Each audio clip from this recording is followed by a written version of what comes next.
Thinking about all the great wins, that I ever had in playing football, and I've had great memories. And you know what made those memories so great was because of the brotherhood. Mm-hmm. If I didn't have those guys with me that were celebrating, those wins, it would not be my top memory. And even some of the losses that we've had were some great memories because we lost together and we learned from that as a team together. So that made it even more powerful. And so you talked about the celebrating those victories in life. How awesome is it to have brothers on the side of us celebrating? And then even when we have a loss, they're still with us there in those losses, and how impactful that is for our lives. And isn't that what establishes the camaraderie? Yeah, sometimes going through difficulty together, absolutely, making sacrifices together. Yep. You're lifting weights, you're running sprints. As men, we're having those difficult conversations. Man, I blew it. We talk about being one decision away. Well, how about talking about, man, I made a bad decision. Yeah. I did make that bad decision, right?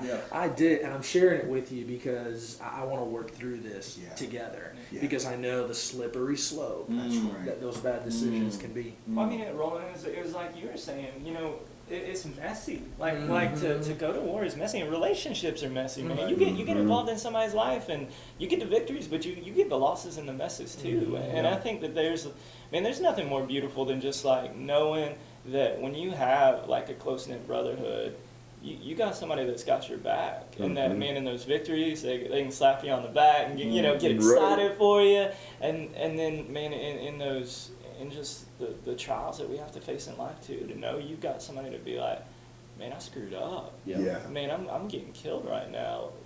What do I do? How can I get through this? And to know that you've got that guy that you can go to, and you don't have to just suffer in silence or even celebrate by yourself.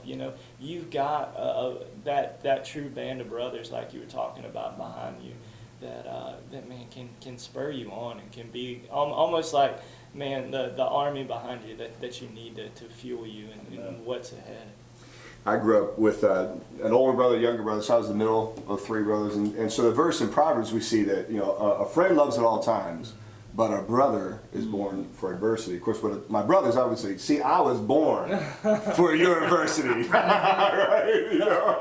That's exactly why God put me on this planet, is just to be a little thorn in your side. Right. But of course, we see that. We know that that's not what that's really there. I mean, a brother is there through thick and thin, like you were talking about. And sadly, as men, sometimes, again, our challenges that we pose, and we got it all together, and we'll talk superficial, we'll talk just sports or weather or whatever, and not get really deep. And yet, a friend loves at all times. A brother in Christ, he's there through the thick and the thin, through the deepest adversities of life. And that's the battlefield, right? That's real life. It's not casual chat about sports. It's real life is the struggles I have at home, trying to raise my son. The challenge I have as a father with that. Man, that's real life, right? I mean, that's just real life.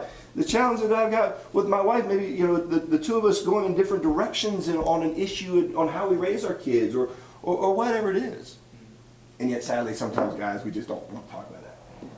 That's what brotherhood should be. We should be called that. And I think that's where Battle Ready can foster those types of friendships, that we go away and we begin some friendships that are lifelong and hold each other accountable.